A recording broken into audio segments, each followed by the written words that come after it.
Let's see the page coming. Ooh, live stream.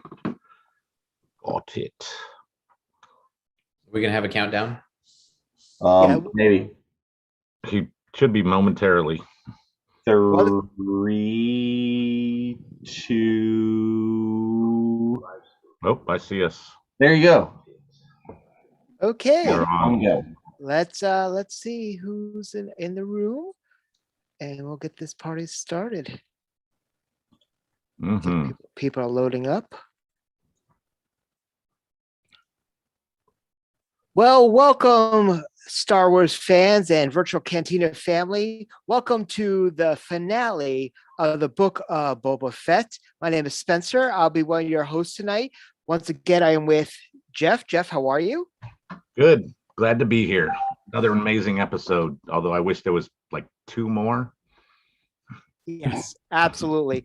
And our producer for the evening, Mr. Dave, how are you? Hey, how's it going, everyone? Doing great. And we have a very special panel for tonight to tell some stories about their experiences, not only just with this episode, but the entire series, especially with the finale. First off, we have Jawa extraordinaire, Leilani Shiu. How are you? Hey.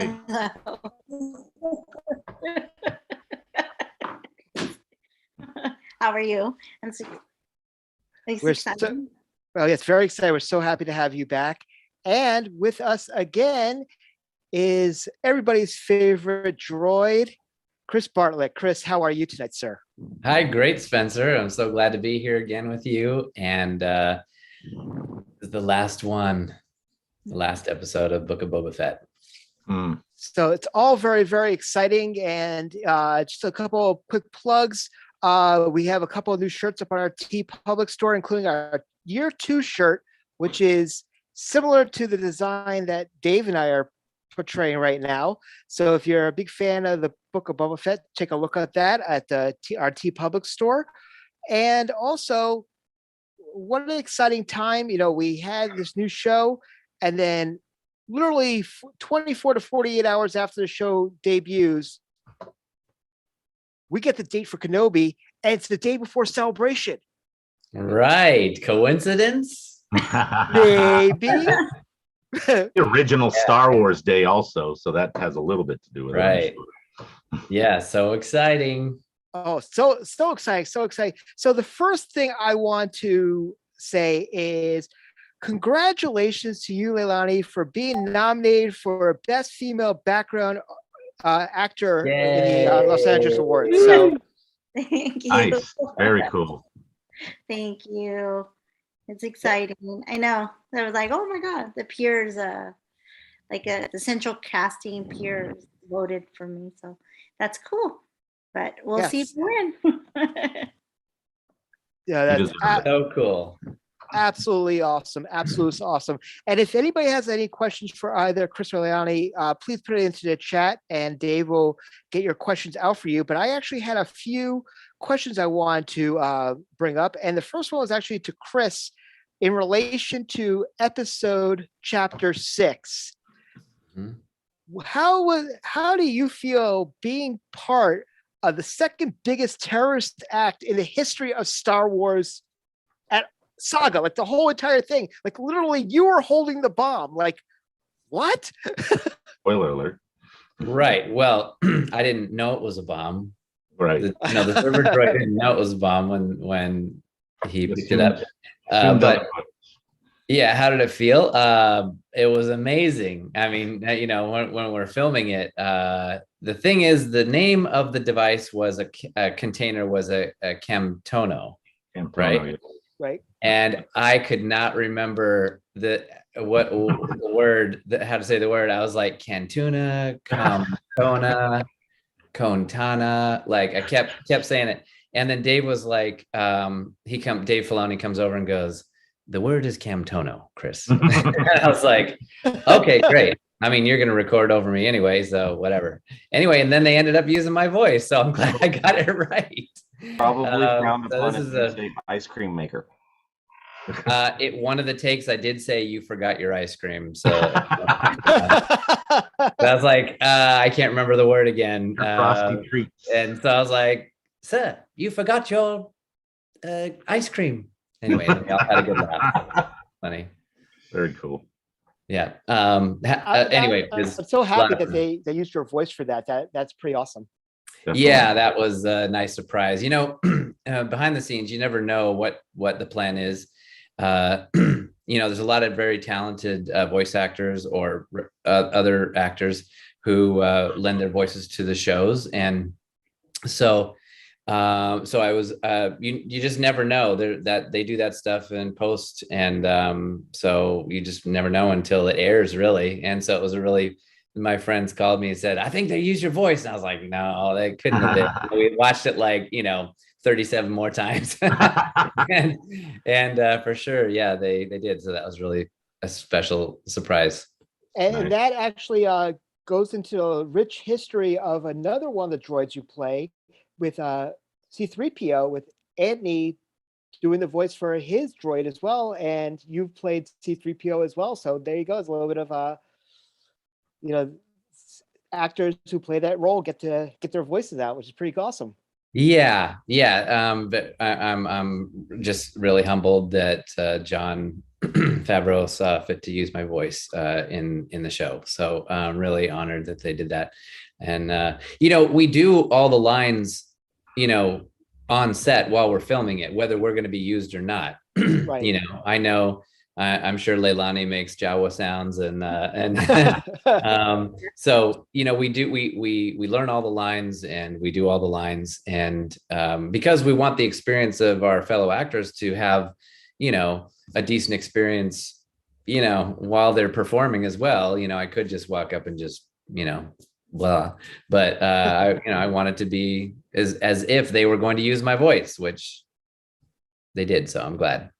Yeah, but we're all professionals. Leilani, I know, is a true professional as well. That's why she's nominated for one of the best actors. So anyway, she's full, pure Jawa energy all the time, and I love it. It's so fun to work with her.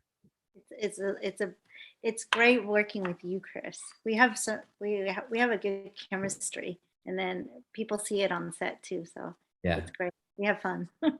Yeah, because Jawas and droids typically not friendly. Right?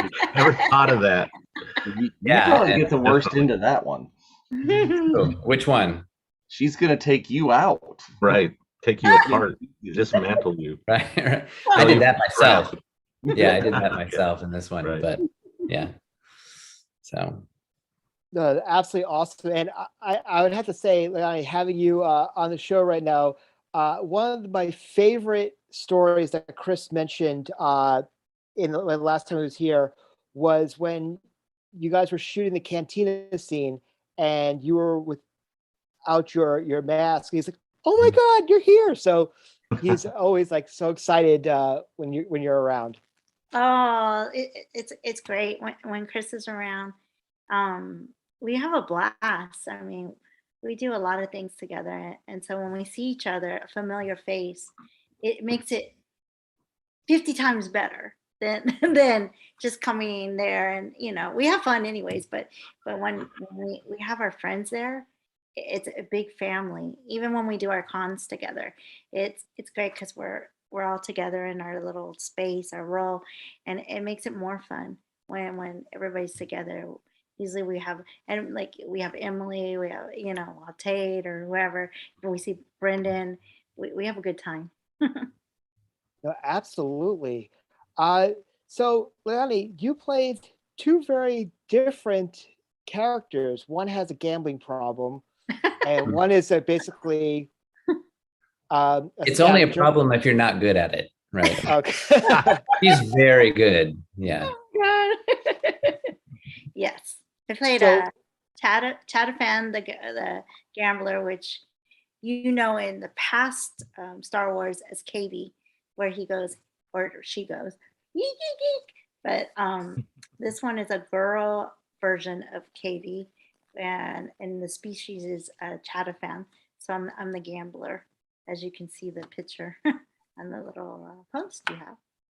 So yes. And I love the fact also they put you next to Blue Snaggletooth. Oh was like- yeah. I didn't know that. I was Yes. like, oh my God, Cantina Easter egg right there. It's like, it's awesome. Oh my God, it was fun because yeah, we had the little we had all the characters, and then it's cool to be in the casino scene, and then especially having Chris there, because I was like, oh my God, there's Chris, and then we see. Well, we didn't even know we were going to be in the set together that day. Yeah, and so when you took off your head and you smiled, and I was like, wait, that's Leilani. So nice to see a familiar face. Yes. Yeah.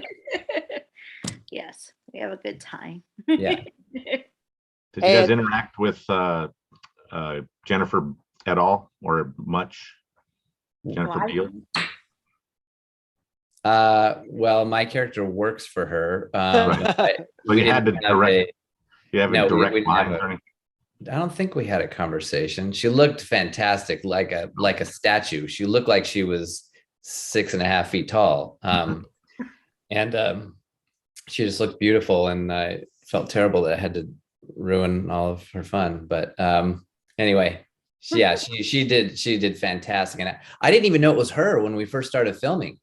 We were filming, and then I just saw this tall, beautiful Twilight, and then someone said, Jennifer's doing a great job, and I was like, Jennifer Beals, what? Yeah. So yeah, never. Yeah. Anyway, so yeah, it was a good time. So can we talk? I'm sorry, I didn't even know either. I mean, like, Yeah. Oh my God, like we all were a big fan of hers. I mean, we grew up in that age group. Right. So it's like, oh my God. Yes. So can we talk about the fact that Max Rebo escaped from 2 big explosions? I mean, did anybody else notice that? It's like, it seems like he had the night off again. Like, I don't know. Oh, he wasn't playing the night of the explosion? Yes. Is that what you're saying? Yeah. You don't see him in the shot for that scene. Just the Bith musician, right? Right. There was And the drummer. Bith and a droid. Yeah, the droid drummer. Right. Yeah. So between that and the Jabba skiff, he's like, it's like him and Bib Fortuna are like jumping up the back of the boat, like getting out like the last second. He went on a smoke break right before that happened and ducked out the back door. Or maybe he has a relative who's a Pike. So another thing I wanted to quickly talk about, because we didn't, but don't forget, another hilarious scene that you had, Chris, was as Glavis in chapter 5. That elevator scene was hilarious. Oh, thanks. We worked hard on that. So that is a casket dag from Glavis. Glavis is the ring place where he lived.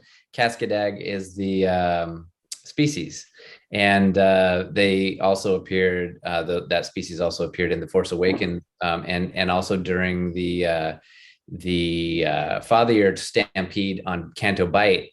There was one that it was almost stampeded there. Anyway, it's the same costume, same mask anyway. But yeah, that we worked all day. That shot was a single shot. It was one long oneer, as we call it, and I'm in the middle of it during the elevator scene when Mando shows up, which, by the way, was the first time I knew Mando was even going to be on this show. And then I was like, what show are we doing? So so anyway, I was working with both Bryce Dallas Howard, who is a total joy to work with. She's always right, Leilani. She's so joyful, so sweet, so happy and grateful to be part of Star Wars, just like all of us are. And she was, and then also Jon Favreau was on there, and so they were kind of tag teaming the scene to get the comedy just right. In fact, John said, Chris, come with me. We're going to go. I want you to look at the monitor, and I'm going to take you to comedy school. And I was like, this is great. So he said, we just worked out the timing. And I was trying a whole bunch of stuff, like there was one where I looked at him and looked down, and then I kind of like sidestepped away like this, out of frame. And I was just trying a bunch of things that I thought would be funny. And so he said, because this is tight, we would just want to keep this super subtle, so it's not, over comical. And I thought it worked out just right. But I got my own brand new costume fitted for that character and everything. And oh wow, they described him as a wealthy alien who's there, whatever, celebrating. Anyways, it was a lot of fun. Such a fun character who was not a droid, and I could sit down. Yeah, there you go. nice. That's always a plus. Yeah. So, question from the chat for both of you is, Jonathan Ottman asks, so far, like, what has been each of your favorite episodes of the Book of Boba Fett? Either to work on or to watch or whatever. Go ahead. My favorite is chapter 5, when Mando returns, because I'm part of that scene, and actually all of them are, because I'm all over, but that one, just because I love working with Bryce, and I got to work with Bryce, and I got to work with Amy Sedaris. Amy is so funny. She's awesome. And then I have a really good relationship with Brendan, of course, me and Chris do. And so just to be on the set with Brendan, it's great. And Amy is just funny. She what she portrays, she really is funny. She's a blast to work with. And we love her. Like the Jawas have a lot of like with Chris, even we have a lot of equipment stuff going on, and like we can't, our masks, can't breathe, everything, and so Amy was like looking at me like, are you getting the spa treatment? What's going on here? Because Amy be in her corner, right? And she's she's all ready to go, do her part, and she's looking at me like, and they're putting me together, they're doing everything in between takes, making sure I could breathe, everything. And she's like, dang, what is going on? Why do the Jawas get a spa treatment and I don't get that? It's really funny. She had us laughing the whole time. So I had a good time. Amy's also friendly with the Jawas, isn't she? Yes. A little bit extra friendly. A little too friendly. Yes. Oh my God. Oh the my God. amount of memes that came out of that one scene I know. was ridiculous. I know I probably posted all of them personally, but oh my God, they're so funny. And all the fans that are watching this right now, it's like, oh my God, I'm getting all the memes. I'm reposting it. It's just funny. Like the dating game one is, oh my God, I was like laughing. That one is funny. But yeah, I guess she dated me. I was laughing. Yes. A real quick follow-up for Leilani, and then Chris, I want to hear your answer to that to the same question. Is so since Amy made the point in that scene about Jawas being very furry, we've started to notice more. If you go back, at least I have, and like watch the footage on 77, as you start to see the fur under the sleeves. But compared to like the last season of Mando, and now since they've mentioned that, have they added like extra fur sleeves to you? Is it more, or was it there all along and we just didn't ever see it? You just never seen it. And so they made a point. Subtle. We were furry. So yeah. Yeah, and like even compared to Jawas in previous films, Star Wars films, you guys have a lot more around your boots and a lot more around your wrists that come out. Yeah. Yeah. We were just talking about the other day. Talking about They need the Jawascape is what it is.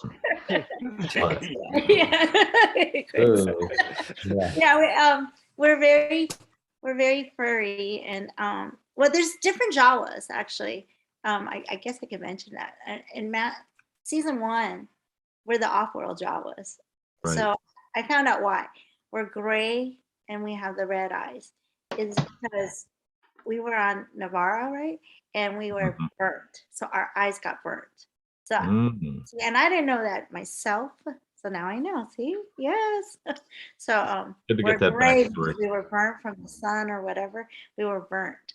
And so the original Jawas are brown with the yellow eyes. So Right. and then I guess with fur. Let's see. My favorite was episode 6, directed by Dave Filoni. I mean, we get to see amazing characters return, and the first time we see live action Cad Bane, which Cad Bane is awesome. I love him. Oh yeah. Oh man. You see know, that shadow? Oh, it's like the silhouette. Yeah, right. Yeah, That voice and is so Luke returning in such an epic way that never imagined seeing him that much, and it was so great. I thought the writing was really fantastic, and the choice that Grogu had to make, you know, I thought I just loved everything about that episode. So bring up what Grogu's choice. That seemed like an absolute. And we know that only Siths deal with absolutes. What's your thoughts on that, Chris? Only Siths deal in absolutes. Okay, I'm a dad.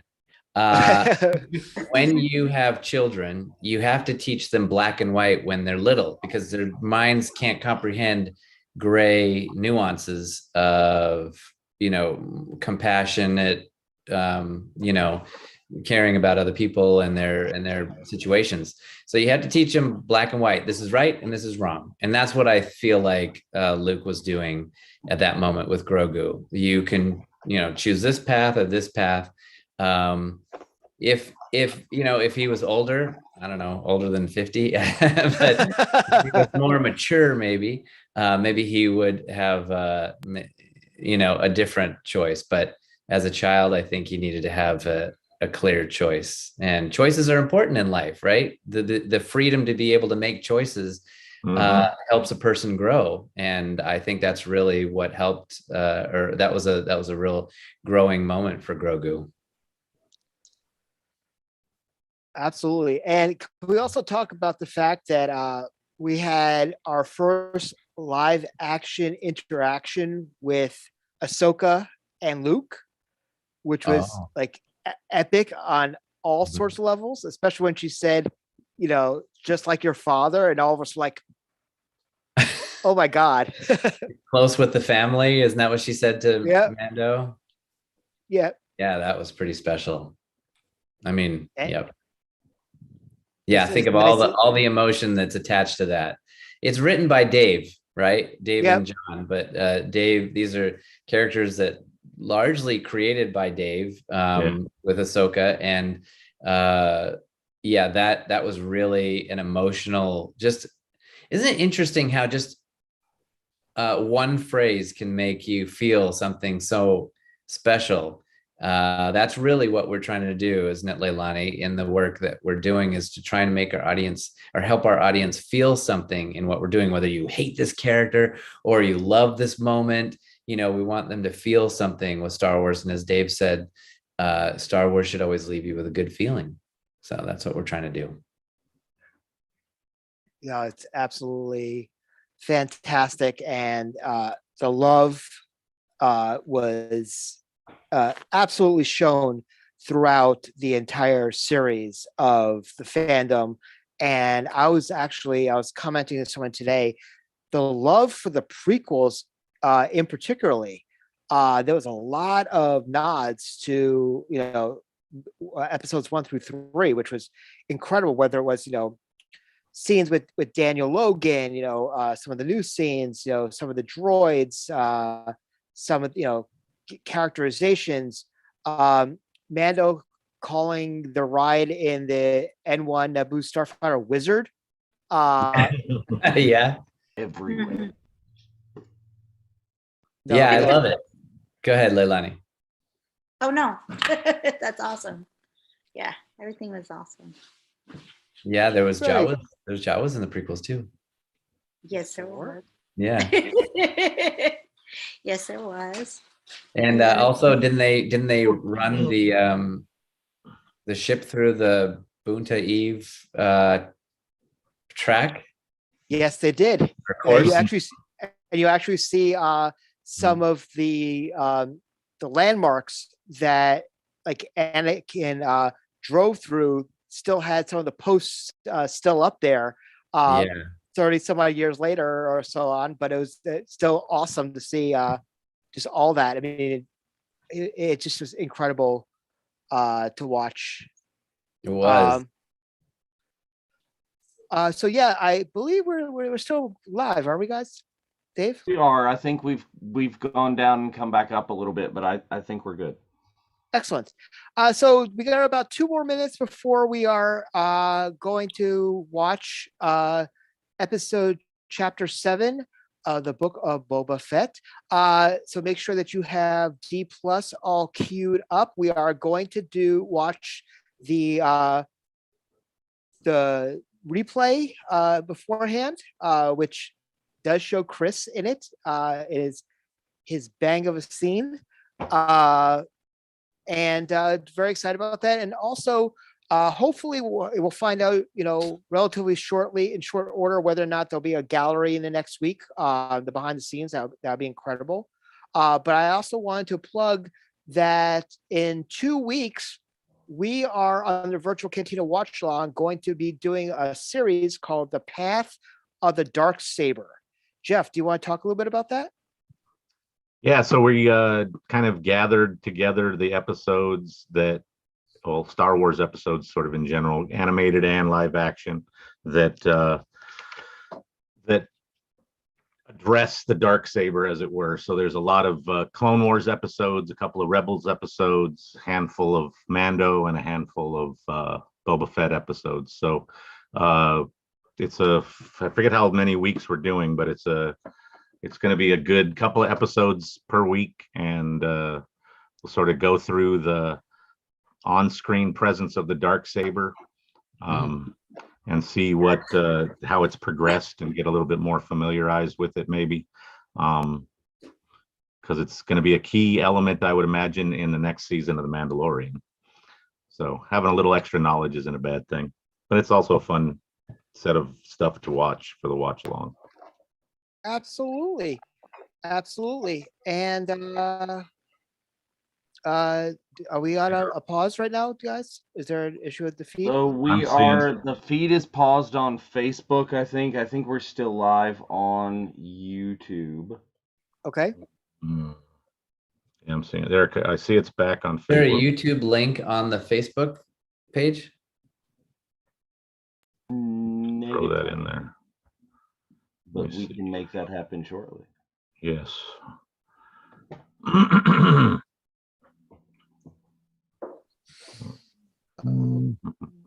Sorry about this. Technical difficulties. Difficulties. Most inopportune time. Is it faulty or malfunctioning? It is both. Let's see, where is that?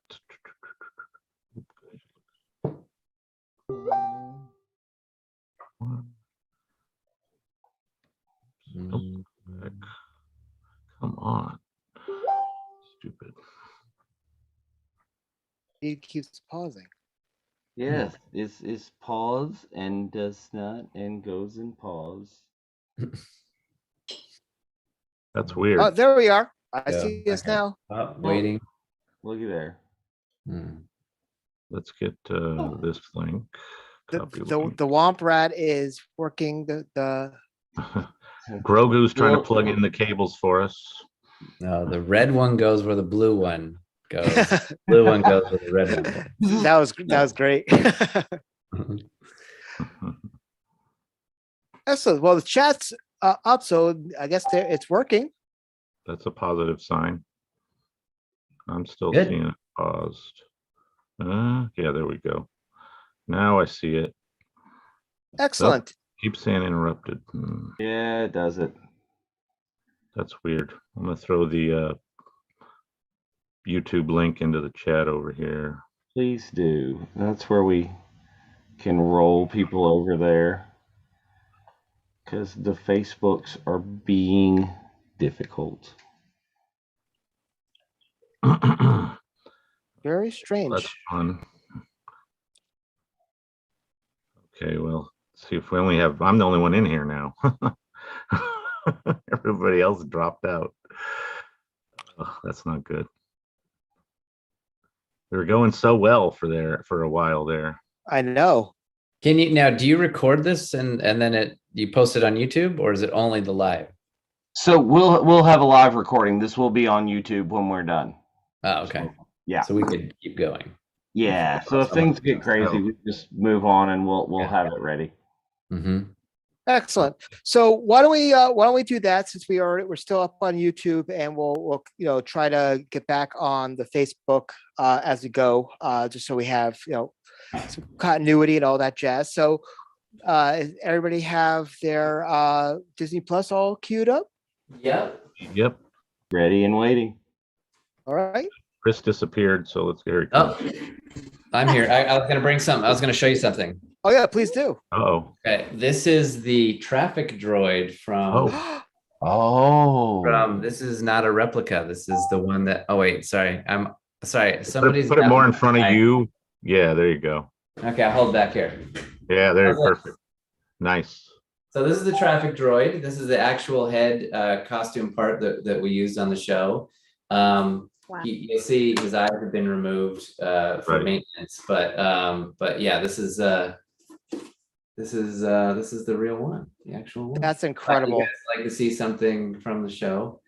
It's all shiny, brand new chrome, silver chrome underneath here, but we wanted to weather it so much so that it didn't resemble another particular protocol droid. Yes. But yeah, anyway, thought you'd like to see that. So yeah, so that's a funny you should say that, because when we were watching that scene, we were talking about that. We're like, okay, this is very much like Back to the Future, that whole scene, especially when he dove into the melons that's supposed to manure from there.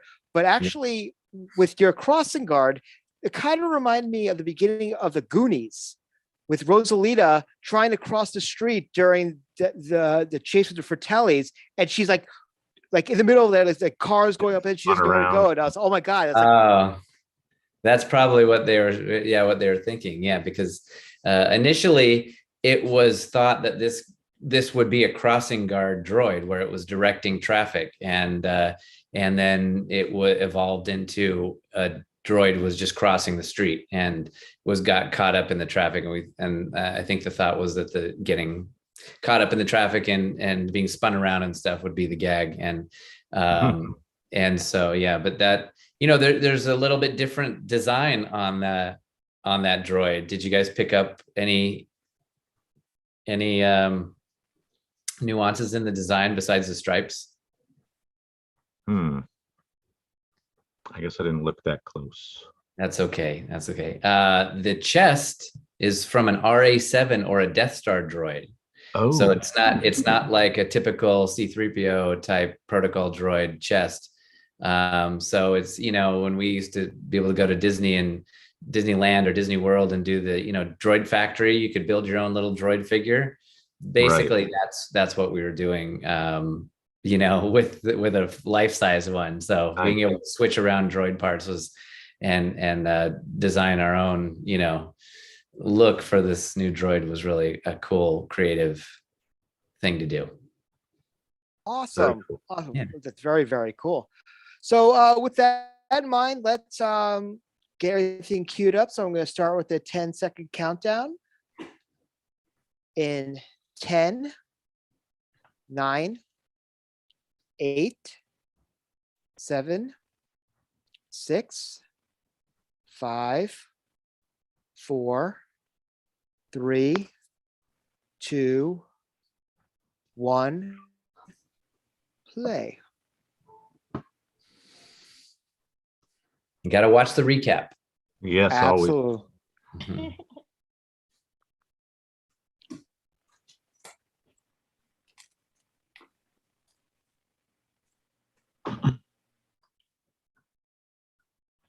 So cool. So the last time you were on, Chris, you mentioned there was a lot of practical, and was that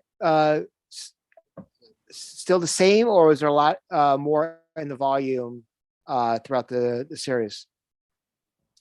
A lot of, I mean, so much practical on this. The ship was real. Amando's new ship was real. These environments are real. Their scooters were real. So much of it is you don't even have to pretend that, because it's all surrounding you, which really makes it great as an actor. Don't you think, Leilani? Yes.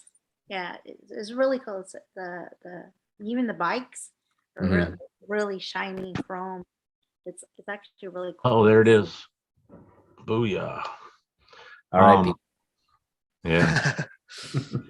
We hardly knew ye. It sort of had a different feel, considering it looked more like it was a lot of practical stuff, because you had these vast street locations, and those sets were all that stuff connected, gave it a kind of a bigger feel, I think. Yeah, we did a lot outside. Yeah.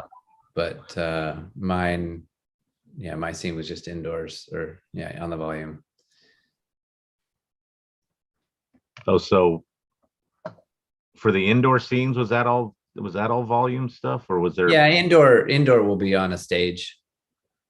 Okay. Oh, so yeah, obviously not out in the middle of a desert, because they don't need to put the indoor stage. Right. Yeah. So it'll be, and then you'll have volume outside the door. Right. Oh, okay. That makes sense. Yeah. Mm-hmm. Yeah. Mando returns.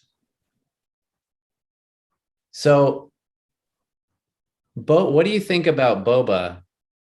He started this as a crime lord. He was the new crime lord, right? And now he's kind of like, he wants to protect his people in the city, Right. in this town, because this is his town now, right? Yeah. He's got a different feeling about it, for sure. Mm-hmm. But it also goes back to what Fennec was saying about, fear is a great motivator as well. So she was trying to get him to go with his natural inclination and his nature. And he was like, no, I want to change. It was almost like, he was not wanting to stay, the path of his father and turn over a new everything, especially since he's been out of the game for so long. And then all of a sudden,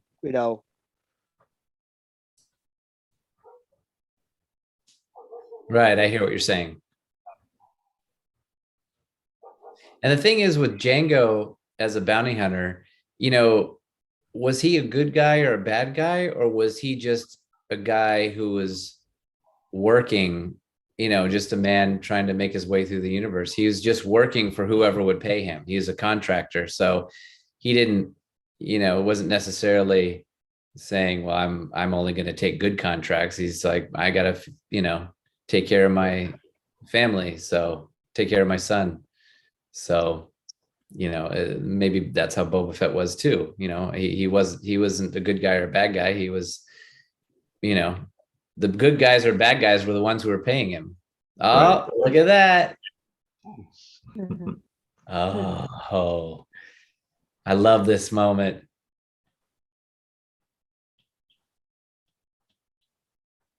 Oh. The Jawas. Like, not us. It wasn't us. Yeah. Cad Bane looks back at the Jawas. That was a fun. Yeah. Did you see the actor portraying Cad Bane on set? Oh, yes. Yes. Well, you most likely, but so was it, how much of that was like legit? Well, that's really legit. They really put yeah, that's legit. Definitely like legit. an actual mask and everything? Yeah, everything. They're fully, when we see them, they're fully already done. Yeah.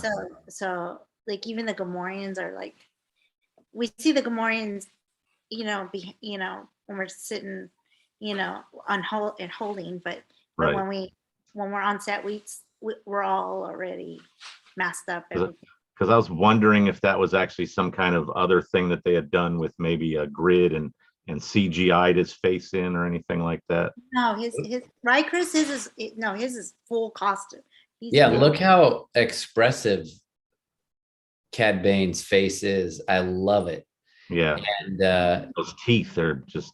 Yes. Look at this, the squint on his, in his eyes and his nose and his lip curl. Mm-hmm. Dorian Kingi plays Cad Bane, and he's a fantastic performer. And I just thought he just did such an amazing job on this with his character. It was definitely incredible, to see the banter between all of them, and just the once you finally get to the great showdown between spoiler Cad Bane and Fett. Hearing some of that rich history, like the unreleased scene that Dave showed at Celebration between Bane and Fett, and talking about how they've known each other forever. Just getting some of that backstory was just awesome. Yes, this was a great reveal / mislead. Spoiler alert. Mm-hmm. As BD1, yeah, that's fun. Him in live action is great. Yeah, from the video game to live action, that's very cool. Or a BD droid. We don't know if it's the actual same one. Right. Yeah. And there's Joe Osmond as Gonk. Okay. Right. Yep. She's the Gonk. There was a 4-legged Gonk inside what was Bib's palace before Boba took over. Right. Was that the same actor with somebody else, or do you know who played those? That was actually Leilani and I both inside the costume. Nice. Yeah. That would have been very close. No, I don't know who like a horse kind of. Yeah. Yeah. We'll just claim it. There you go. Oh, what a cool reveal. Yeah. Yeah. It's like, hey.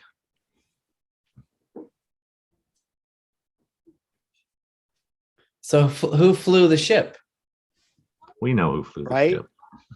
Oh, Grogu didn't learn to fly the ship. What is he teaching him at that academy? Like, I love the fact that you get the glimpse of inside the cockpit. It's almost like a little car seat. Version for him. But I want to find out definitively if R2 helped him steal the X-Wing or if Luke sent him off in the X-Wing. Ooh, great question. So, I mean, I can see both happening, especially R2 being like, yeah, let's go, and helping him go find the Mandalorian, but But then when Mando came in the previous episode, came to see, his son. Right. Remember, R2 just like shut down. Like he didn't want to be the one to have to deal with him at that point. R2 had signed an NDA at that point, I think. Right. Yes. You'll have to talk to my manager. Yeah. Yeah.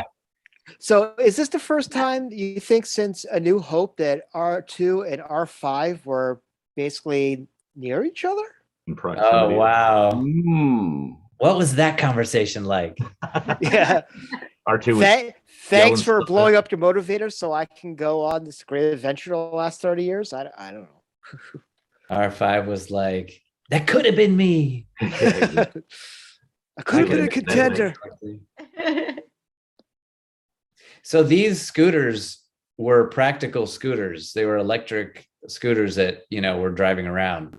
Nice. So, with wheels. So they just green screen the wheels out? No, they were really floating. Yeah. And they had wheels. Yeah. That's cool. Yeah. Dave's still trying to find a real hoverboard, so We understand. Okay. Back to the Never Future's give up not hope. real either. Star Wars. Right. This has sort of a foreboding feel to it. This scene, like something might go down. Yeah, she's like Fennec is laying out how the whole city is secure. Everything's fine here now. Right.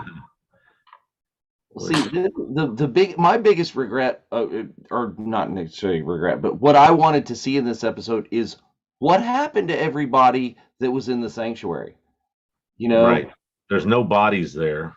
Vaporized. Oh, yeah, that's right. Yeah, there's no bodies there. Yeah. Well, Did anybody survive? You know, I wouldn't from what we showed from the outside. It didn't look very survivable. right, but it's still standing. Yeah, maybe Boba. I don't know. Maybe all the bodies were cleared out. I'm not sure. Oh yes, The body clearing droids came through. the Jawas came in and took all of your little bitty pieces away. All their trinkets. Oh, so maybe he could live on the server droid, Leilani. Yeah. Make it true. Make it so, Leilani. His head is somewhere to be put on a new body. We didn't recognize him because of his red arm, though. Indistinguishable. Yes. Well, if the server droid could come back, that would be exciting. So Yes, Leilani, do what you can, okay? Don't scavenge those parts. That way, Chatafan comes back too. There you go. Right. We He all was got able to blown hide up. under the table or something. Yeah, we all got blown up. So this moment,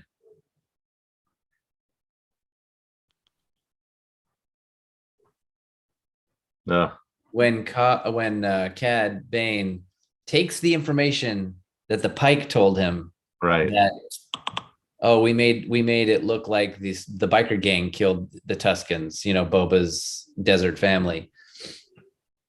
And then Cad Bane uses that information to twist the knife To mess with that. in Boba. Which may well have backfired. Spoiler alert. Yeah. Might not have been the best choice. Yeah.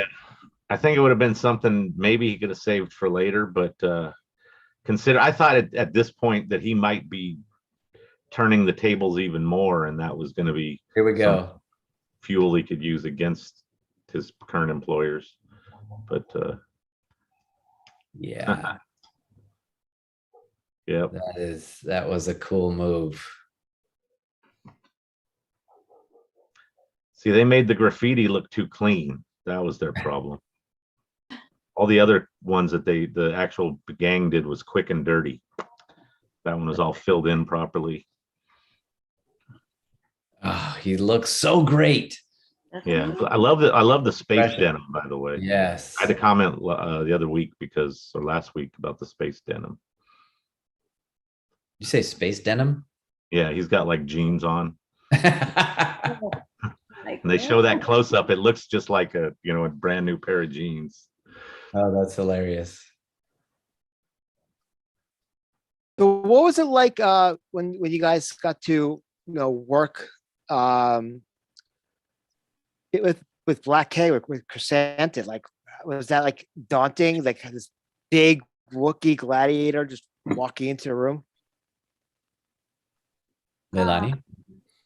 It was actually well because when I got to work with him, we were outside, so we can see far away him coming through. It's actually really cool. It's like, oh, at first I thought, what character is that? And Right. Because it kind of looks like Chewbacca but black, So I was Right. like, oh wow. So then when Chewbacca got his hair dyed and put on some armor. so I was like, is that Chewbacca? And they're like, no, that's I was like, oh, okay. No, it's cool. I didn't Always work with good to see new characters that are of creatures we've seen before. You were saying, Chris? I didn't work directly with him. His scenes were separate from mine. Gotcha. but I love that character. He looks so good, and the actor who played him did such an incredible job. I loved his presence and his countenance as a Wookiee. It was so fun, great so character. satisfying. Yeah. Ooh. So this is a spooky moment where the whole town turns on everybody. Right. The whole town turns on Boba's team. And I like how they really intercut it to where you see what's happening all across town all at Yeah, once. It's right, this right. Here, then this, then they're back to here, then they're back to Reminiscent of like a gangster style movie where the hits are all going down At the same time, right? Like Was it the Godfather 2? Untouchable. Yeah. I think somebody mentioned Godfather 2 in one of the Oh yeah. that I saw. But Right. yeah, Untouchables would be a Ooh. similar thing, basically the same. Yeah. It was just good business. Well, I mentioned Untouchables because that moment where the server droid holds up the Camtono, that's similar to the little girl in Untouchables. Oh no, not oh no. This was very saddening. Oh. Those guys took a hell of a fall. Yes. They're the best stuntmen in the business. Yes, they are. They're awesome. They fall like 40 stories. This is a Disney. This is a Disney show, right? Like So this episode is Boba Fett. they pulled the stops for this episode compared to Yeah. but they still don't go, fully to the extreme with. I was Yeah. expecting to see some blood when Chrysanthemum ripped that guy's arm off, but wow. We did in A New Hope. Why couldn't we see it now? Right. Come on. Yeah. Oh no. See, now this scene also, I really wanted to see the shot of him breaking free, basically. Yeah, right. Yeah. And Never see them gave all that. fly. Yeah. It's, Yeah, that would have been good. spoiler alert, there's too many misleads in this scene. Yeah. um, Right. but if they could have cut to before I'll talk about it when it happens, but Can I say this thing, the classic Star Wars shootout, which is taken from Western shootouts, yes. are the most fun thing to do on these shows. Because I've let's see. Ooh, ouch. That was a tough one. Yeah. Let's see. I've been able to be in one, and they're exactly like you would have pretended as an 8-year-old, with your toy guns and stuff. They're so much fun. Yeah. This is like tailor made for Brendan. Like seriously, like Yeah. Right. This episode very much for Brendan Wayne, who is loves doing Literal cowboy gunslinger. and westerns. Yeah. Gunslinger movies. nice homage to his grandfather. Yes.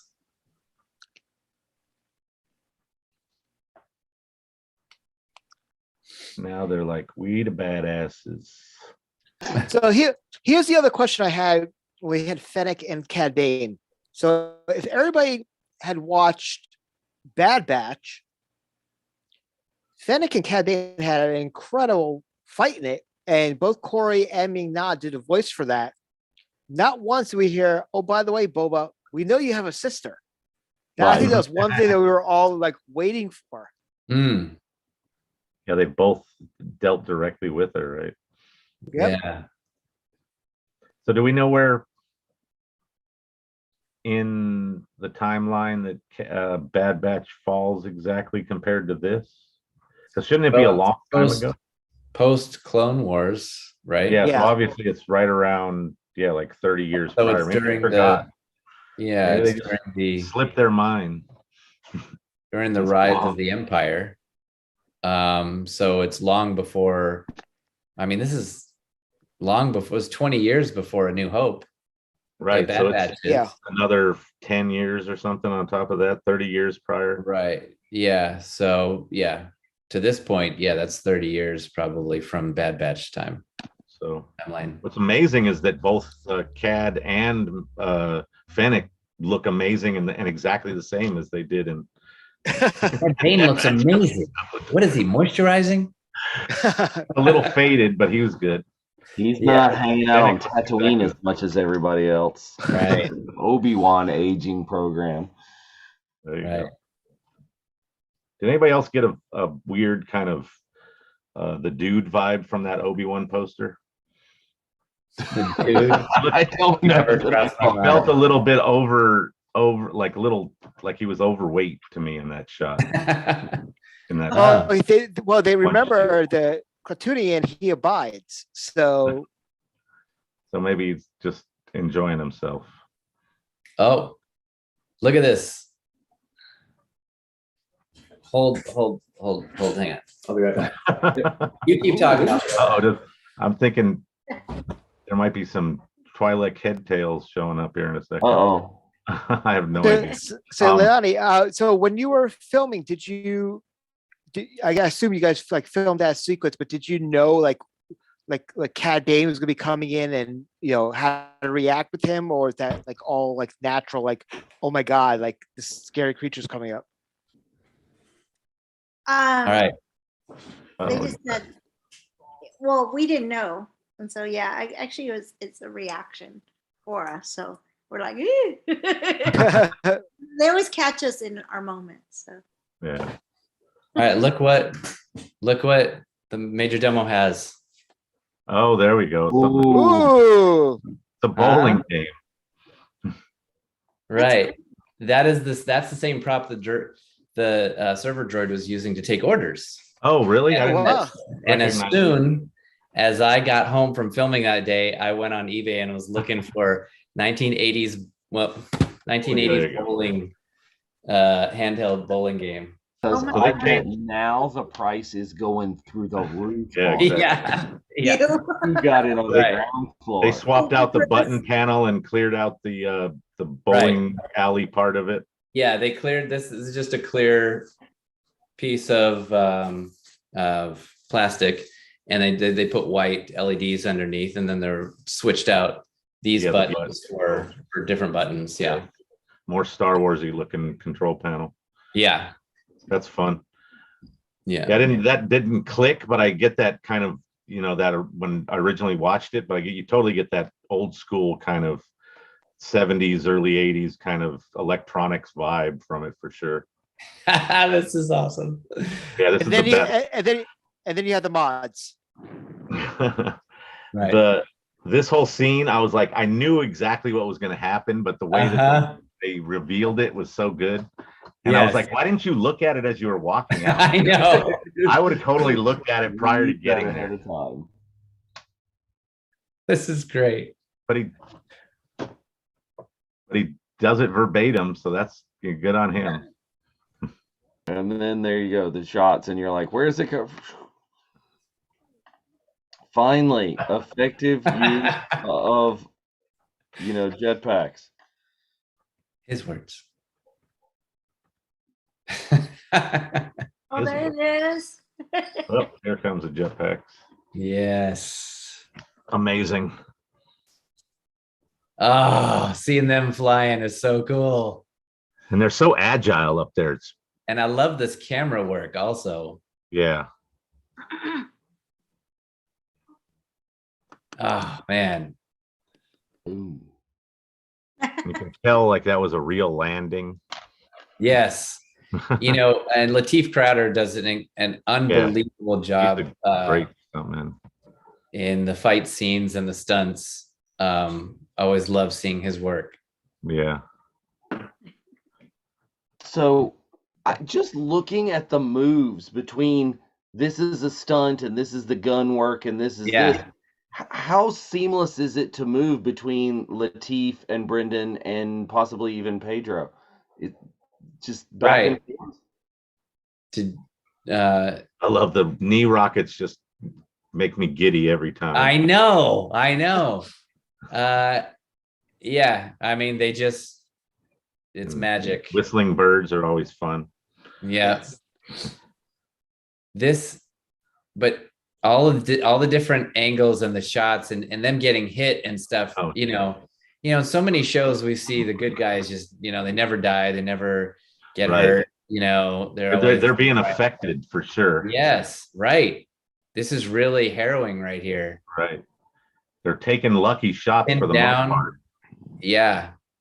I mean, I kind of want almost some of the like the good, the bad, and the ugly, or like from Back to the Future 3, like using the Beskar underneath the cloak and going down Right.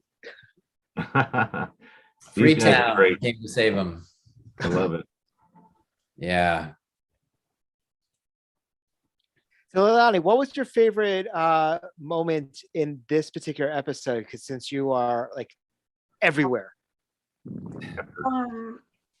I don't know, the fighting scenes, everything it's cool to watch. I mean, us being Jawas, it's just cool to see the action, because it seems like everything we've done in this show there was always live action, so it's actually really cool. And I like the I forgot what character it is. He's funny. The which one is it? I can't think of the name of him, but he's so funny. He's so funny. He's my favorite character. The one with the big, yeah, he's him. He's definitely grown on us since the first episode. He's so good. He's so funny to me. The Major Domo. Yeah, he's so funny to me. He's like an improv actor, comedian, isn't he? Yes, he's so good. So he has that ability to just sort of embody that in the moment and make it really work. Right. And when he was doing it, like in the very first episode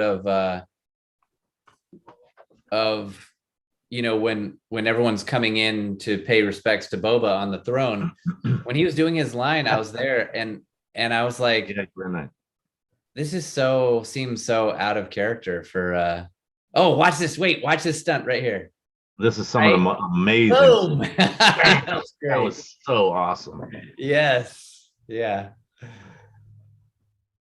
Look at that. Just use your buddy against you. Yeah.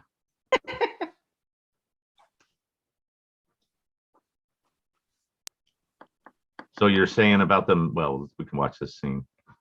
This is amazing. David Pasquesi. Yeah.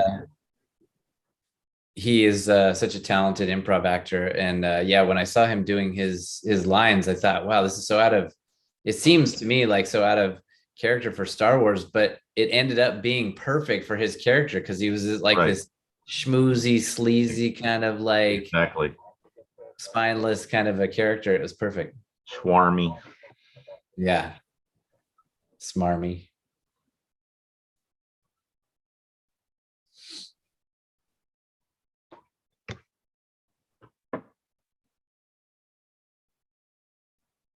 I really wanted to ride one of those scooters.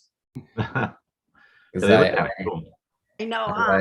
I ride a motorcycle daily, and I was like, "Hey, give me a call. I can ride one of those. I'll even do it as a droid." There you go. Oh, that would have been cool. That would have been fun. Would have been like as part of the mod gang. That would have been like the ultimately modded, like you were all droid. Right. Right. Droid with some human parts. Oh, that like one, like a human hand or something. The time that they took to deal with these droids really annoys me. They wait until they put up the shields and then start shooting at them. Yeah, I know, right? They're just so futile. At this point, it's like you're just wasting your shots. You need to work a different plan. Although I like this plan, but I still wanted Boba's missile to make some impact. Yeah, exactly. I like that plan a lot, but the reveal was going to be exactly the same. Yeah. I wanted to see, like, I think it was a theme. Is it a scene from Bad Batch or was it from Rebels, where they just kind of put a thermal detonator down and then let it walk across? Right. Where they roll them. Right. Low velocity. Uh-huh. Right. Roll them under so it's slow. I thought they were going to do that too. Yeah. Have they not learned from previous episodes of Star Wars? They apparently don't watch their own show. They need to, they need to watch the Star Wars. Yeah. Watch the Star Wars. They need to catch up. But these droids are amazing. Yeah. So a question for both of you. We'll start with Leilani. Obviously, growing up as a Star Wars fan and working on these shows, which character did you have a tough time keeping calm about on set when you saw them walk, into the room? Ooh. Let's see, Chris Bartlett. Oh, Because, you Good don't- answer. I'm a big droid fan. I mean, I told you that R5, R2D2. I mean, I love droids. So I don't Yeah. know. I guess droids because it's just cool. But and then of course Grogu because I like Yoda. So then when I first seen it, I was like, oh my god. Ah. And then on Tim too. I mean, and then I don't know. I guess Fennec because we're a big fan of Ming. I mean, so it was awesome to see her in person, and she's so sweet. We love her.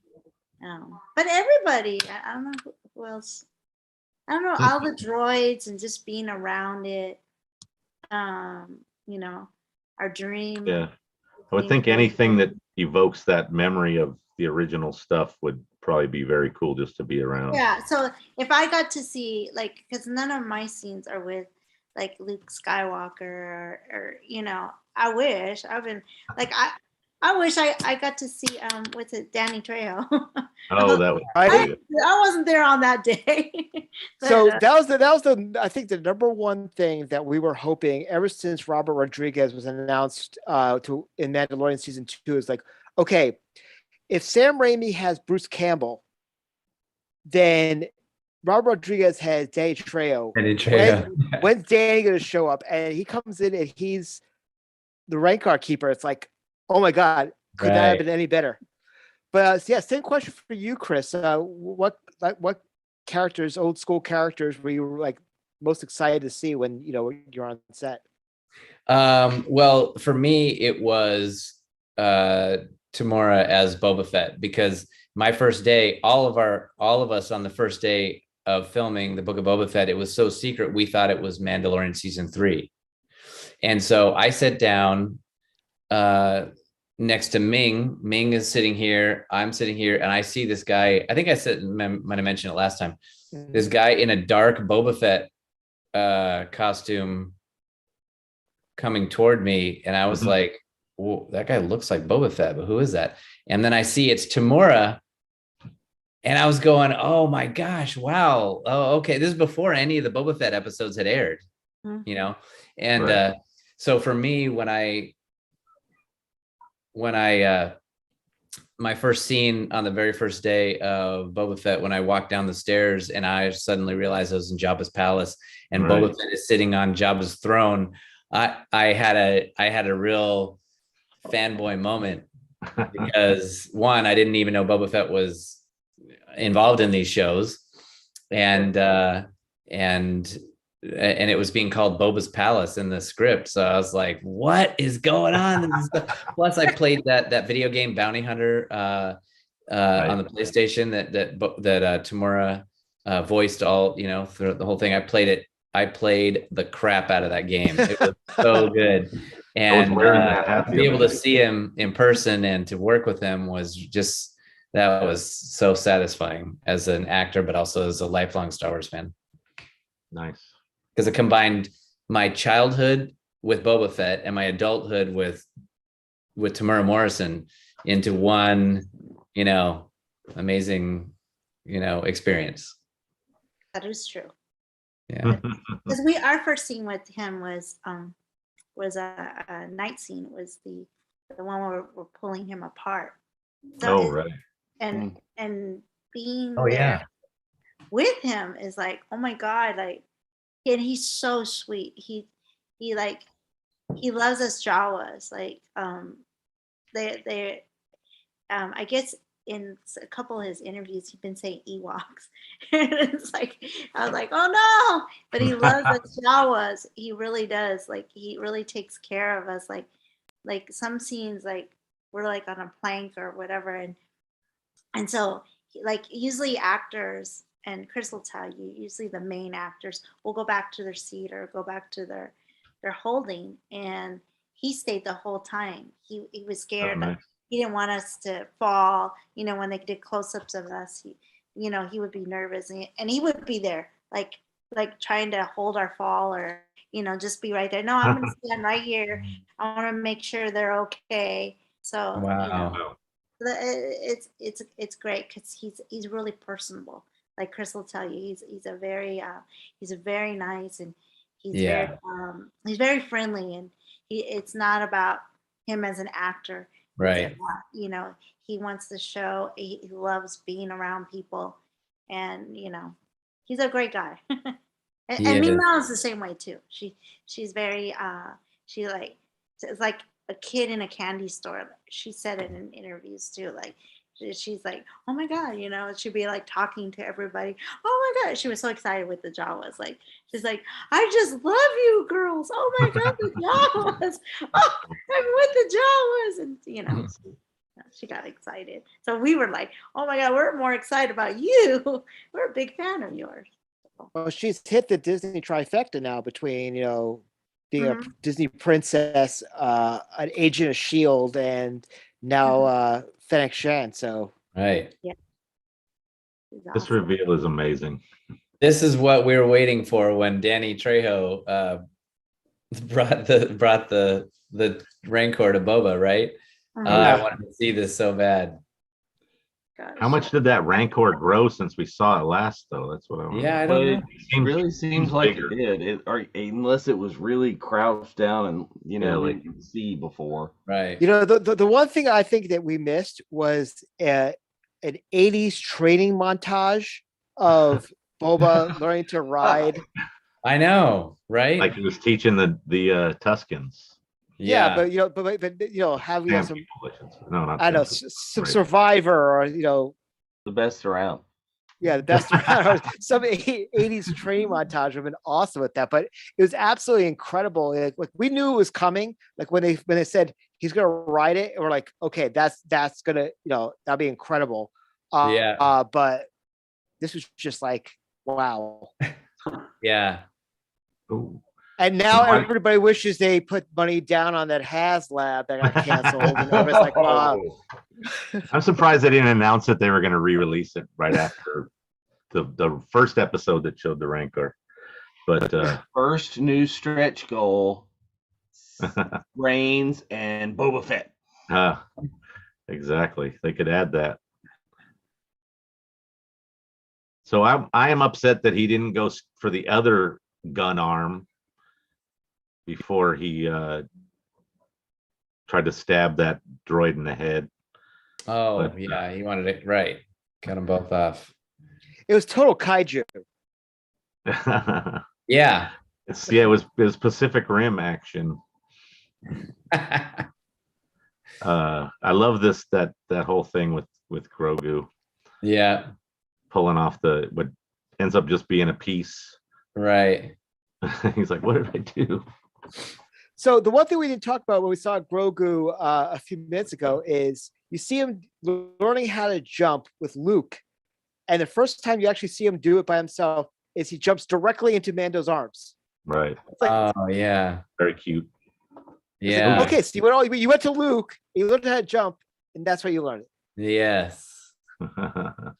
That's a great point. He was happy to see his dad. Oh, that was incredible. Yeah. Interesting reveal on a speeding rickshaw. I just like to sit there is do it and my other qualm with this scene in general, the whole final, this battle scene, is that Danny Trejo is nowhere to be seen. I think he should have been the one that later on when the Rancor returns, that is the one telling people not to shoot at him, as opposed to him. The chief was back with his peyote, didn't you know? But also, if Machete came through and just jacked up a bunch of the bikes, that would have been so cool. That would, yeah. There's so many things that could be done that would be fun. But again, we have a whole Yeah, you can't bunch fit everything. more Star Wars coming, right? Yeah, I So love that. you never know what could happen. Oh, absolutely. It's so exciting. Now we just like we talked about before that we never have to wait for Star Wars ever again. Like we had to wait 16 years and that was rough. And now we're just like, okay, last year was Marvelicious, and this year we're just getting an explosion, literally, of Star Wars. It's like it's almost like a dream come true. Yeah. 16 years till May 25th. Yeah, exactly. Well, hey, remember in the old days when we had to wait a whole year before we got another Mandalorian season? And then we got 2.5.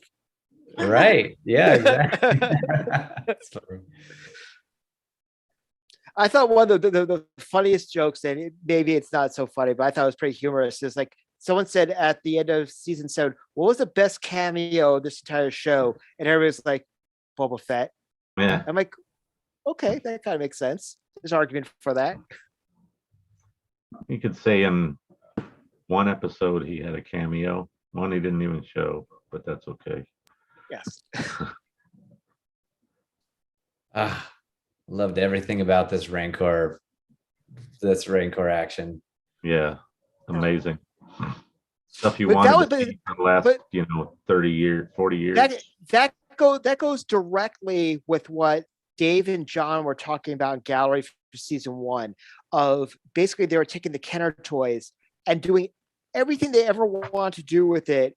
And like, we all played with the Rancor and brought the Rancor into every play set, no matter where it was, whether it was the Hoth play set or the Ewok one, just because it was awesome.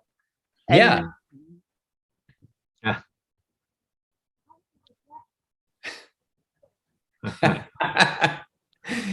Get behind me, pretty face. Okay, and now we have Paleomoto doing her Ripley imitation. Right. And is she using a borrowed Jawa gun? Is that what it I is? guess. Yeah, it looks like it, huh? It does. I think she had it with her, but yeah, she must have probably got it from a Jawa. It's very Jawa. Yeah. Got that musket looking thing going. I love that. It was a gift. Bust through the filler to reach the dude. So she goes from furry Jawa Wilhelm. Hear Wilhelm? Yeah, that was a great Wilhelm scream. Yes, and Rancor eating another living. Except he doesn't get to finish, does he? He gets stopped mid-bite. Like he's sitting there right there. Oh, that was so good and brutal. There he finishes. Okay, good. Gotta have him finish. Has to get his lunch. But no. It's a growing Rancor. Oh no. Jeez. Boba's saddle wasn't quite secure enough. Right. Look, and then the Rancor leaves. No. Yeah. And he's pissed. Yeah. Annoyed Rancor is not the best kind. Now, what was the first moment that you noticed he had the Tusken staff? Yeah. Going like, This whole time I didn't notice he had a Tusken staff. Right there when he fell is when I noticed it this viewing. Yeah. Literally, even though they just showed almost a close-up of it, I did not notice it until he later used it. I noticed it on the close-up, but yeah, when he was riding the Rancor, I never noticed. Yeah. But it blends in enough right there with the background that I think it's sort of, it was. Yeah. Now, I'd gone back in like previous viewings and I'm like, does he really have it on the Rancor? Does he have it on? Yes, he does. Yeah. So that was part of the picking up the Rancor chore. See, look at the space denim. Check. It's very, very nice. Yeah. Look how tall Cad Bane is. Oh, yeah. Bam. He's tall and lanky. He's totally the classic gunslinger. Very kind of similar. Man, he's a hell of a shot. So Clint Eastwood, yeah. just like we were talking about earlier, when you see that we saw that silhouette through the sands, Yeah. in that episode, you're like, are they really doing it? They're really. Oh my God, it's Yeah. Cad Bane. Like, Yeah. all we needed was a tumbleweed, and it was just like the shots, like the close ups with to the gun, and the dumb deputy, getting in the way, and the sheriff's like, shut up, get out of the way, and like all is like shot for shot was complete spaghetti western. It was awesome. Yes.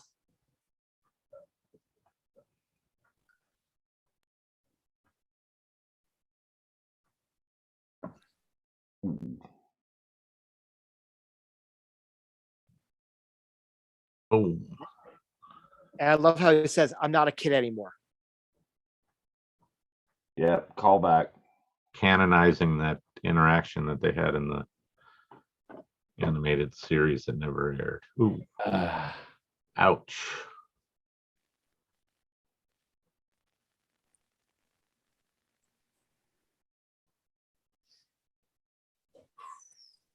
Gaffy stick designed by Tamura Morrison. Yes. That's cool that he had kind of input and Yes. kind of themed it more towards his Maori Maori heritage. Yeah, he is. He preferred a longer, slender, curved one so that it could be used more for range melee. right. Little, I love that. Just chuck that speeder at that thing annoying you. Yeah. That's totally the taking your toys out and just having Right. a blast. We always wanted, these are stories and scenarios we always wanted but never realized it, Exactly. This is all Robert Rodriguez playing in his backyard as a 9-year-old. Right. So many callbacks to classic things like Classic King films, Kong. right?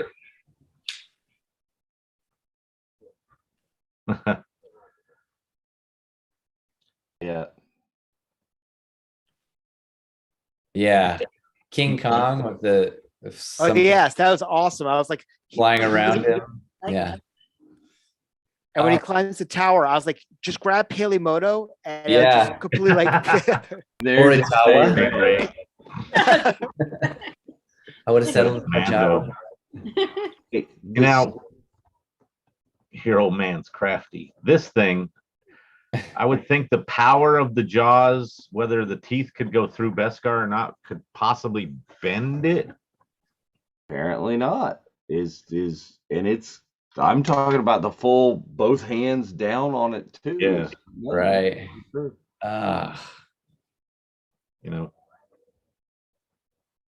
Sweetest moment of the whole show is that Mando has been carrying the gear shift knob around in his belt just for this moment. Just to give it to Grogu. Give it back to him, right? Well, that was basically all So, he salvaged besides Amy the Sedaris and David Pasquizzi have worked together before, so it was really cool to see them together. And she called him a pretty face. spear. going from Jawas to Twi'leks. She gets around. So were you like me where you thought he was gonna lift up the Rancor like he did the Mudhorn? I wasn't quite sure what was going to happen. I didn't think he was gonna put him to sleep. I thought that was great. Yeah, but this when he puts him to sleep and then nuzzles afterwards, like your heart like goes, okay, that's cute. Yeah, well, he used so much energy, to do this. Well, Right. whenever he would use the Force in the past, he would knock himself out, basically. Right. Yeah. So even after he's been trained a bit, doing something this extreme is going to do the same kind of thing. Well, We've it goes never back seen to a close-up this close of baby either. well, it goes back to the line, judge me by my size, do you? Yep. Hey, look, I got one of those on my hilt that I built in Galaxy's Edge. What? Nice Rancor tooth. Oh, cool. Actually, I have a Rancor head currently on the end of my lightsaber, but Oh, wow. Yeah, they Yeah. just came out with a Rancor head and a Loft Cat that you can put on the end of your sabers. for the Huh. pommel. Very cool. Oh, here it is. A little nap time. Yeah.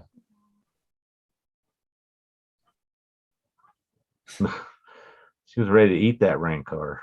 Yeah. Look at that. Go back to the very first trailer we ever saw of Mandalorian was those heads on pikes. Yeah. Mhm. Whenever they do that pan, I love that pan every Yeah. time. What were the Jawas doing there, Leilani? Mm. Getting ready to scavenge this place up. Having weapons, probably. They were letting Fennec borrow a freaky musket looking thing. Did you guys either work with Phil Lamar at all? No, Or did he just do voice work? He the didn't do any voice, on yeah. Oh, no, we don't. Right. We don't do the voice people. Okay. This right here, Garfalaquax is the white. This one right here, the white-haired Aquila. She's played by Barry Lowen, who is also a double for Mando. Right. Oh wow. Good And I friend. also love Well, I also love the fact that Robert in this one scene is voicing two of the characters. Yeah. right. He did he did that guy, the lead.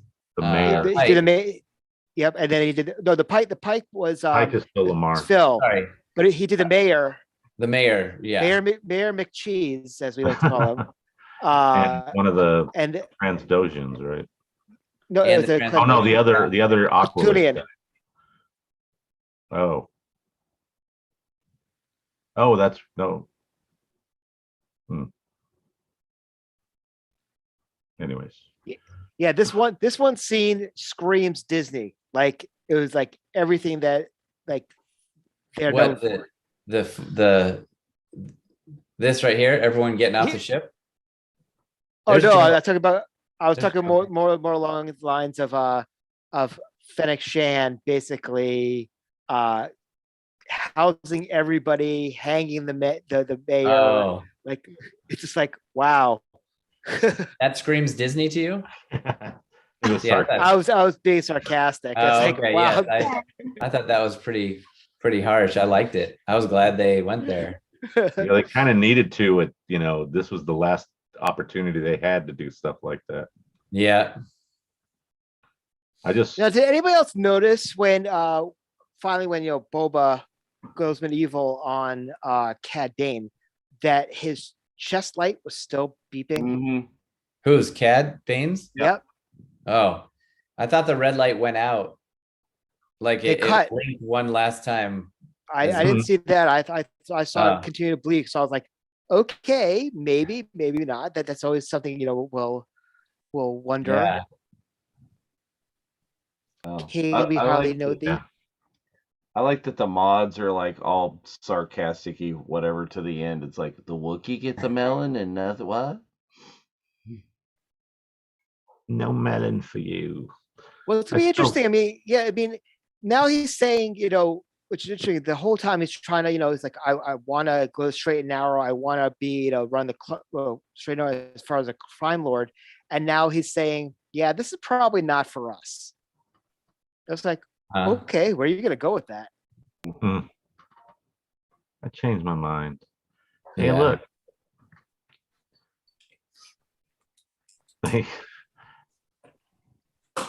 This is so relatable as a parent driving on a long road trip.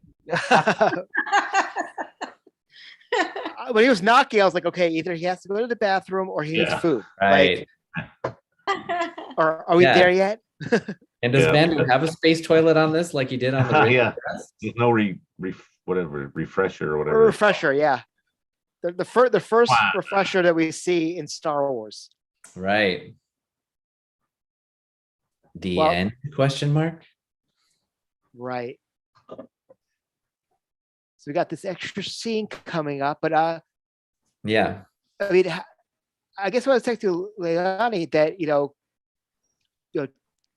not foreshadowing too much, but what was it? Well, how does it feel? Just the two big Star Wars properties on Disney Plus, you were able to basically transcend into it. I mean, how's that feel? You mean Mandalorian and Boba Fett? Yeah. Mhm. It's actually, I don't know how you can say it. They're well, because we're on Tatooine, so it's kind of I don't know. How would you say it, Chris? It's actually really cool. I mean, they're both Like- different, so I don't Yeah, know. they're different. But like, is your question, what's it like to be on two Star Wars shows? Yeah, how does it feel that that you went from one and then into the next one? It's like there's a lot of actors out there who would kill to be in anything Star Wars whatsoever, and then you're able to be involved in multiple facets in the two shows, live action shows for Star Wars, which is awesome in itself. How's that? Yeah, Leilani, go ahead. I'm actually, it's like a dream for us There you because Mando, like, it took off really well. I mean, it brought new Star Wars fans, people that never like the kids that never seen Star Wars or whatever, and then so it brought like to today, and then the old Star Wars fans together. So what's it like to me? It's like it's great. I mean, it's great to be on the set. It's great with both shows. They're both different. So, and it's great to work with the producers, the different producers, because each one, like we worked with Caro, like me and Chris. I mean, we're around the same age, so it's like, oh my God, he was in Rocky, So By same age, she means 32. Yeah, I'm in 32. Yeah. So I mean, to work with him is like, oh wow, and then of course, Favreau is like, oh my God, that's happy, and then all the different things that he's done, and then Rodriguez, Robert Rodriguez is like, oh wow, so just to work with the different the producers, besides the actors, but the producers themselves, everybody that they put together.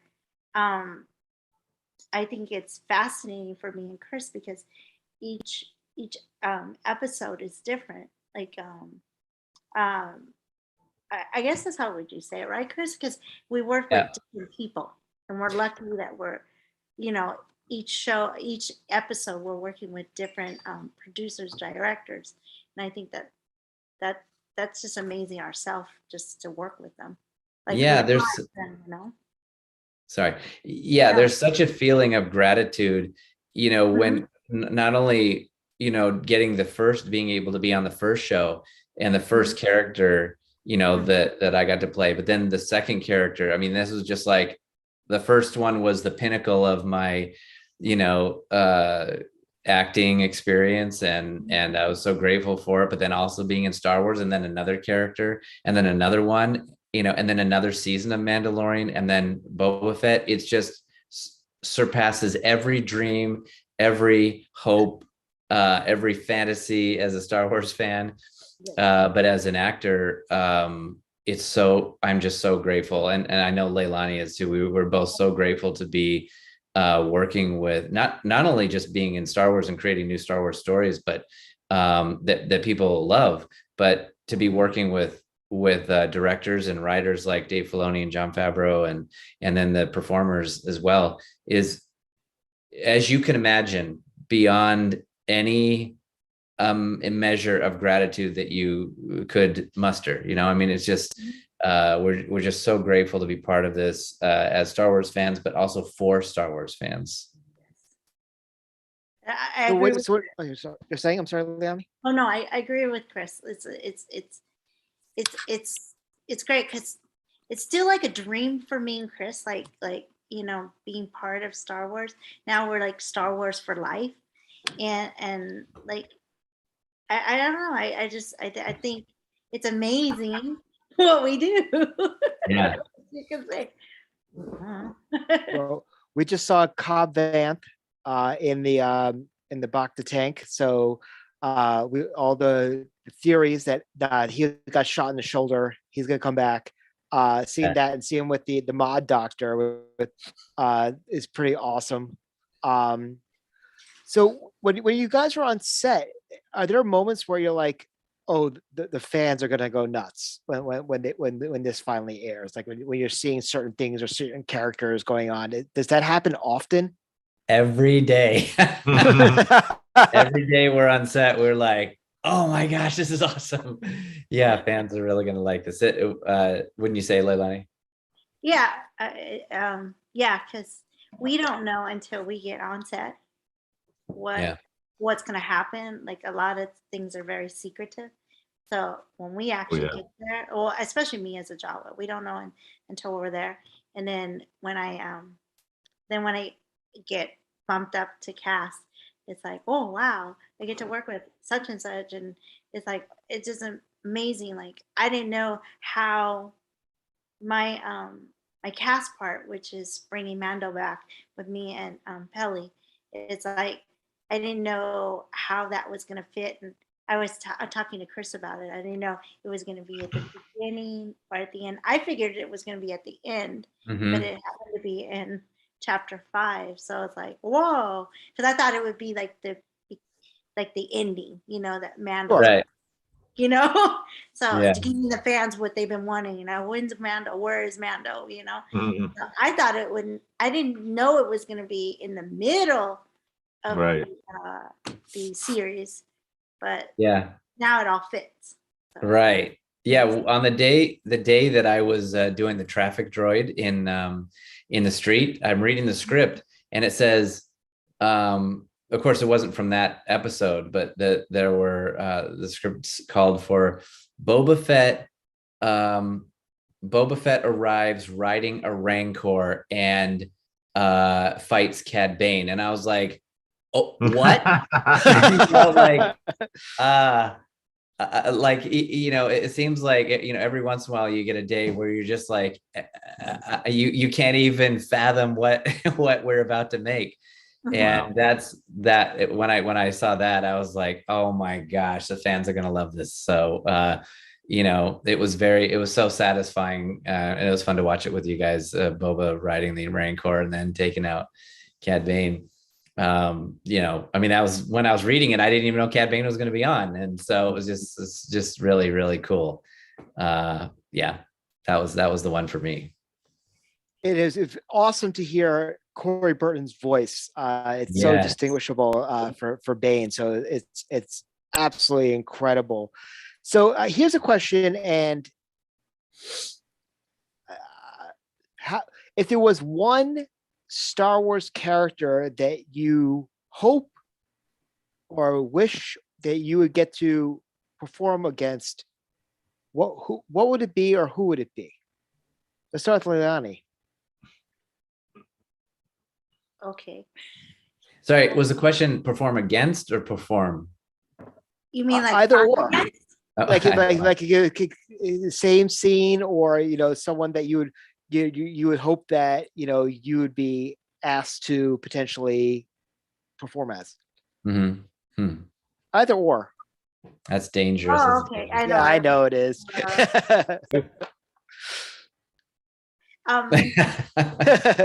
I know fans want to see this, but hopefully it'll never happen. Fight against the Jawas and the Ewoks. Oh wow! Battle Royale. I keep getting these postings or these things, but I don't think that'll ever happen. Ewoks are vicious. Yeah. I don't know. I don't think that will happen. I don't know. What do you think, Chris? I don't know. What character would I like to be? I would love to be a Mandalorian. I would love to, I'm stepping out of the droid costume. I would love to be, one of the, in one of the Mandalorian suits. I don't care which one, because they just look so cool. Yeah, I think, because there's Bo-Katan and then there's the covert Mandalorians, like I would love to do that. Or even a stormtrooper, because these are classic, silhouettes and classic characters that I grew up with and would love. And that I don't want that to sound like I'm ungrateful for what I'm already doing. The question was, what would you like to do? I feel like every day I'm on set, I get to do the character I wanted to do, So I would just name ones that I haven't done. No, that's absolutely incredible. And I think that's a absolutely fantastic way to wrap up tonight's show. So first and foremost, I want to thank our guests, our family members, Leilani and Chris. Thank you so much for both being on the virtual Cantina with us again. It's been an absolute joy hearing the stories and seeing your props, Chris, and just enjoying Star Wars with you guys. And I know I can speak for everybody in our virtual Cantina family that having you guys on makes us feel, us fans, that much closer to Star Wars. And it's truly an honor. So thank you both very much for being with us. Thank you so much for having us, Spencer. And I hope you're leaving with a good feeling, because we are. So thank you very much. Oh, it's absolute pleasure. And hope that, maybe one day we'll have you guys back on again. That'll be absolutely incredible. Dave, anything in closing tonight? Just want to apologize to our guests and to everybody watching for the few technical issues. Not sure. I think we got it kind of dialed in at the end. But my last question is, I'm a little set up here. I'm starting to get there. But when am I getting a server droid Black Series? Yeah. And the gambler. I guess we'll need to write Hasbro and That's see. right. Petition Hasbro. That's the way to do it. Oh, what's that? okay. Yeah. Well, okay. So one more question for both of you. What's it like to have an action figure? Leilani. Like to actually be an action figure. Okay, to me, That's an old one. I'm so excited. Oh, I have to sign those for you, huh? There I'm really excited. Wow. It's amazing, because when me and Chris do signings and stuff, it's like, oh my God, it's us. So it's really cool, and they'll bring it to you and they get all excited. All the fans, we really appreciate you guys.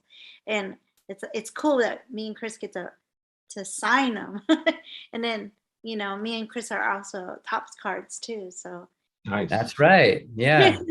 So it's cool to be a Topps card for me and Chris. Yeah. We grew up seeing Topps cards, and now we're one. It's like, oh my God, we're a Topps card.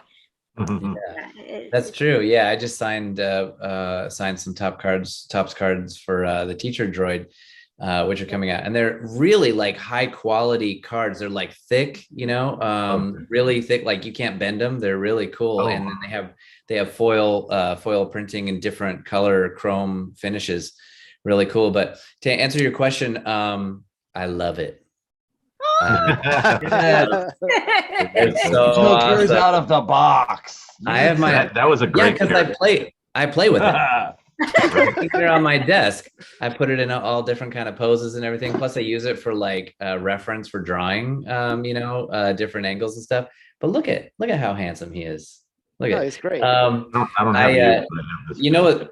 Every character that we have, we are scanned. We do photogrammetry where they scan us in the costume, and that way they have all the proportions are exactly right. So nowadays, when you look at your own figure, this is me in the costume, but small. I mean, this is because they 3D scanned it.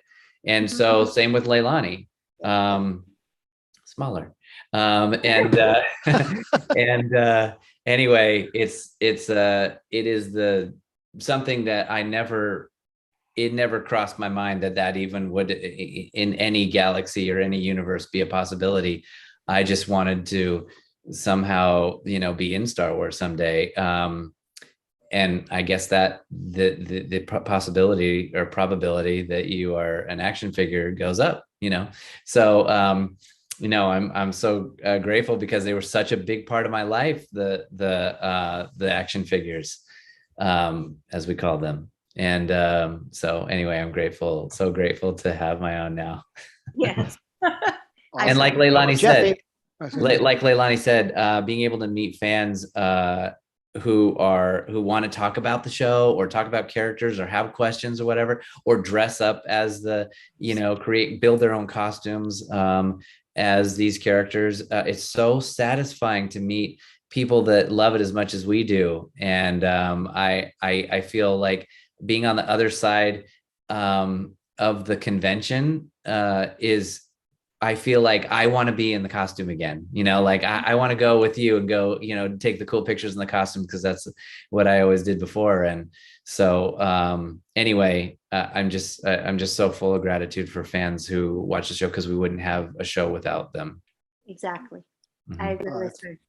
We are very grateful to all of you guys. Yeah, I know you guys are all watching or will watch in the future. We're very grateful. We love in the 501st. Big ups to all of them. They dedicate themselves to be one of our characters, and it's amazing to meet you guys and what you guys do. Like me and Chris have fun whenever we do a con. We usually go hang out with the 501st. And yes, always. And Rebel Legion and Droid Builders and Mando Mercs, always.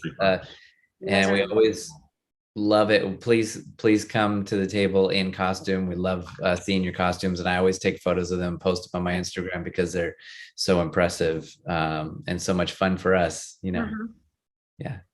Excellent. Jeff, anything in closing? No, I think we covered it. Excellent episode. Great having you guys here. You make it so much better than just us three chattering, annoying. Thanks for having us. Yes, It's our absolute pleasure. So, ladies and gentlemen, thank you very much for being with us again tonight, and for our show for the Book of Boba Fett. Hopefully next week we will be back for Gallery. Hopefully we'll find out if that's going to be happening, and we'll be announced. We announced on Tuesday night that we are going on our Path of the Darksaber. We're going to be joined by Mark Van Olen, who works right now with Rubies, but he was the man behind Topps for Celebration and the trading cards for quite a while, and he's going to be joining us as our fourth host for the Path of the Darksaber. So that's going to be a lot of fun. So we're going to close out tonight. So from Chris, from Leilani, from Jeff, from Dave, and from me, Spencer, I'd like to say good night. May the force be with you, and this is the way. This is the way. This is the way. Good night.